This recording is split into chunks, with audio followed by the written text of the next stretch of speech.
Hello, আসসালামু আলাইকুম everyone. কি অবস্থা সকলের? আশা করি সবাই ভালো আছেন। আমি আলহামদুলিল্লাহ ভালো আছি। যে আমি ঘুম থেকে উঠে গেলাম, আমার ছেলে ছোটোটা ঘুমাইতেছে। বাইরে আজকে সারাদিন বৃষ্টি হয়েছে, এখন কিছুটা রোদ, সেই জন্য আমার কাপড়গুলো এখনও ভিজা, শুকিয়ে গেছে হয়তো। তো এই যে আমি ঘুম থেকে উঠেই দেখি আমার বাড়িতে মানে আব্বু নাই, আমার ছেলে হাঁটাহাঁটি করতেছে। আমার ছেলে আগে ঘুম থেকে উঠে গেছে, আমি দেখিও নাই। তো যাই হোক, ও নিজে নিজে হাঁটাহাঁটি করতেছে।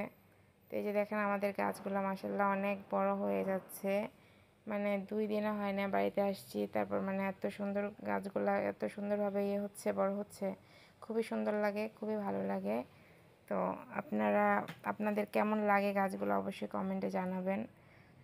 তো এই যে এটা হচ্ছে লেবু গাছ, আর এটা হচ্ছে বিলম্বী গাছ। বিলম্বু গাছ আমরা সারা বছরই বিলম্বু ধরে রাখি। এখন আব্বু ওই দিন সবগুলো ইচ্ছা করে সবগুলো পেরে মানুষকে দিয়ে দিছে। এগুলো পচে পচে নিচে